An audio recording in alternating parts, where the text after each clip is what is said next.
안녕하십니까, 이동화 선교사입니다. 오늘은 창세기 23장 1절부터 20절까지의 말씀으로 아브라함이 사라의 매장지를 사는 이야기입니다. 아브라함은 사라가 127세에 죽었을 때에 자기가 가까이 지내는 헷족속을 찾아갑니다. 그러면서 내 아내가 죽었는데 내게 매장지를 소유지로 주어서 장사를 하게 해달라. 그러면서 소유를 굉장히 강조합니다. 그러니까 헷족속이 당신은 우리 지도자이니까 선택한 곳을 말씀해 주세요. 우리가 당신께 제공해 드리겠습니다. 그러거든요. 자, 지금 이제 이 헷족속이 누구냐 하면은 조카 롯이 이제 잡혀갔을 때 조카 롯을 구해올 때에 같이 동맹한 자들이 바로 이 사람들입니다. 그랬더니 아브라함이 에브론의 밭에 있는 막벨라 굴을 충분한 값을 받고 내게 팔라. 그러니까 아브라함이 이미 매장할 장소를 봐둔 거예요. 그래서 에브론의 밭에 있는데 이제 거기에 막벨라 굴이 있단 말이에요. 우리하고 이제 달리 이 유대인들은 굴을 파서 굴에다가 시신을 넣고 또 그 시신은 이제 가족묘가 돼가지고 계속 거기를 들어가죠. 우리는 이제 가족묘라고 해도 어떤 한 장소를 해서 제일 위에 조상이 있고 그 밑에로 이제 저기 계속 묻혀 들어가잖아요. 그렇지만 유대인들은 한 굴을 뚫어서 거기에 관을 집어넣는 것이죠. 그래서 이 무덤엔 이제 사라가 들어가고 아브라함이 들어가고 또 이삭이 들어가고 리브가가 들어갑니다. 그리고 그 레아가 들어가고 야곱이 들어가죠. 네, 그래서 6명까지 거기 들어가게 됩니다. 자, 그래서 이제 그 막벨라 굴을 이제 충분한 값을 받고 내게 팔라. 그랬더니 그 에브론이 그 자리에 있었단 말이죠. 내 동족 앞에서 내 밭과 굴을 당신께 드리겠습니다. 내 동족 앞에서라는 말이 무슨 뜻이에요? 여기 증인들 앞에서 내가 그냥 말을 바꾸라 이렇게 하지 않을 것입니다. 라는 뜻으로 이 동족 앞에서 당신에게 드리겠다라고 말을 하는 것이죠. 그랬더니 아브라함이 당신은 그 밭값을 내게 받고 그걸 팔아라 이렇게 이야기를 합니다. 그랬더니 에브론이 이렇게 얘기합니다. 땅값은 은 400세겔이다. 그런데 이게 나와 당신 사이에 그 값을 주고받고 할 차이냐? 그냥 매장지로 사용하세요. 이렇게 얘기를 하거든요. 그래서 이제 저는 중국에서 이렇게 얘기를 합니다. 자, 제 앞에는 언제든지 과일이라든지 뭐 차든지 이런 것들을 늘 놓거든요. 그래서 자, 이 과일이 얼마입니까? 그럼 왜요? 그래서 제가 돈을 드리려고요. 그거 돈 아니에요. 우리가 드리는 거예요. 아니에요. 내가 돈 내겠습니다. 그런 거 아니에요. 그렇게 얘기를 하거든요. 그래, 왜 아닙니까? 당신은 우리한테 성경을 가르쳐주는 선생 아닙니까? 우리가 당연히 대접하는 건데 왜 그 돈을 낸다고 하십니까? 바로 그 얘기입니다. 에브론과 아브라함은 목숨을 걸고 같이 전쟁에 참여했던 전우예요. 저도 월남전에 참전했었습니다만은 전쟁에서 같이 참여했던 전우라는 의미는 좀 남다릅니다. 그래서 생명을 같이 걸었던 그런 관계라서 친숙하거든요. 게다가 아브라함이 이제 그 전쟁을 이기게 하고 그래서 이 에브론을 비롯해서 헷족속들도 큰 부자가 됐단 말이에요. 그러니까 아브라함은 존경하는 사람이란 말이죠. 그러니까 은 400세겔이지만 이게 왜 400세겔을 얘기를 했냐면 돈을 받으려고 하는 게 아니라 그 땅값은 은 400세겔입니다. 근데 이 400세겔이 당신하고 우리 사이에 그게 계산하고 그럴 사이가 아닙니다. 그 저한테 과일 갖다 놓은 걸 내가 돈 내겠다. 그렇게 하지 말고 그냥 잡수세요 하는 것과 똑같은 말이란 말이죠. 그래서 400세겔을 얘기했는데 아브라함은 그 해족속을 앞에서 은 400세겔을 에브론에게 줍니다. 그리고서 마므레 앞 막벨라 굴과 그 주변 땅을 아브라함의 소유로 확정했다. 이렇게 기록이 되어 있습니다. 그리고서 사라를 그곳에 장사 지냈고, 그래서 매장할 소유지로 확정했다. 그래서 소유라는 말을 계속하고 있습니다. 자, 그러면은 왜 아브라함 굳이 이 무덤을 사려고 할까요?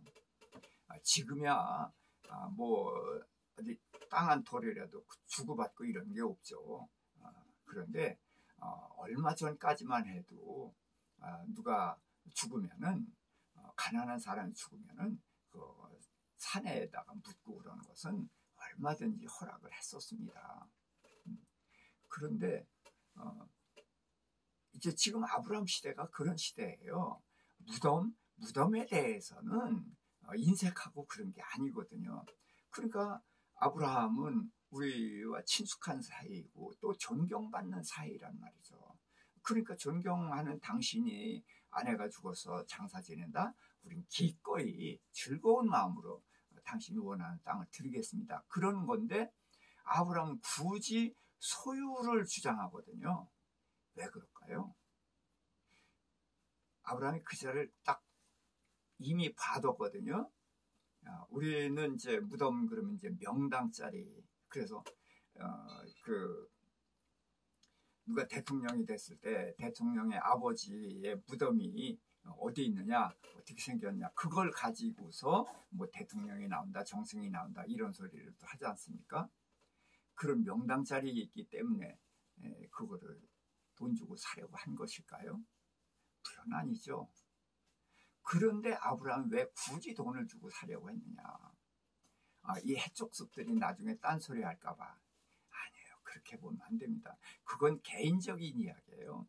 이 23장이 사라의 무덤을 사는 자리가 어디예요? 22장에서 위대한 믿음의 조상이 된 이후란 말이에요. 그래서 23장은 믿음의 조상이 된 사람으로서 왜 무덤을 사느냐 이렇게 물어야 되지. 그 믿음이라는 걸 제쳐놓고 그냥 아브라함이라는 어떤 사람 한 사람을 놓고 얘기하면 안 된다 그런 얘기예요.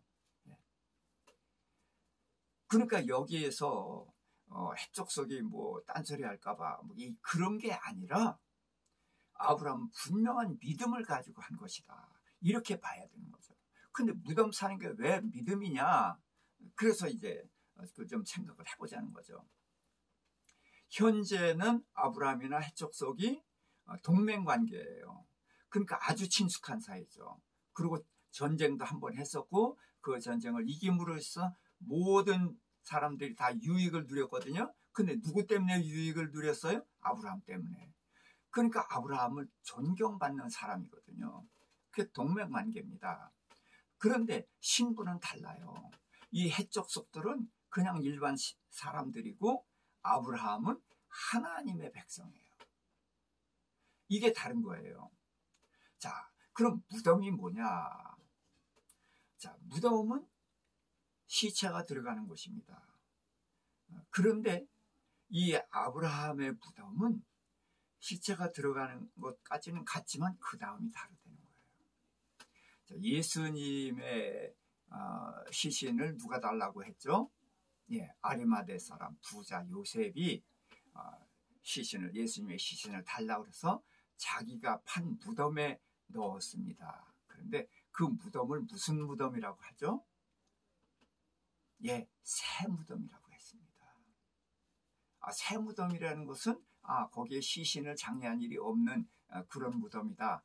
그래도 말이 됩니다. 그런데 나는 새 무덤을 강조했을 때는 그 이상의 의미가 있다는 거죠. 모든 무덤은 시체가 들어갑니다. 그리고 그 다음엔 뭐예요? 썩어요. 그래서 나사로가 죽었을 때 예수님이 무덤문을 돌을 옮겨 놓으라. 그랬더니 마르다가 뭐라고 했습니까? 죽은 지 나흘 돼서 이미 썩어서 냄새가 납니다. 그 시신이 들어가서 썩는 곳이 무덤이거든요. 근데 예수님은 그 새 무덤에 들어가셨는데 거기는 무슨 무덤이냐? 시체가 썩는 무덤이 아니라 시체가 살아나오는 무덤이라는 거죠. 그래서 새 무덤인 것입니다. 지금 아브라함이 무덤에 대한 관념이 전혀 다른 거예요. 너희들은 시신 들어가 썩는 거고 나도 이제까지 그렇게 알고 있었는데 이 무덤은 우리는 부활의 소망을 가졌어. 여기서 죽어서 썩는 것만이 아니라 물론 썩겠죠. 그러나 어느 땐가는 우리가 다시 부활해서 나올 것이다. 그래서 부활의 신앙을 가졌기 때문에 너희 무덤과 우리의 무덤은 공유할 수가 없다는 거예요. 이 해적 속도는 공유하자는 거예요. 당신 써라.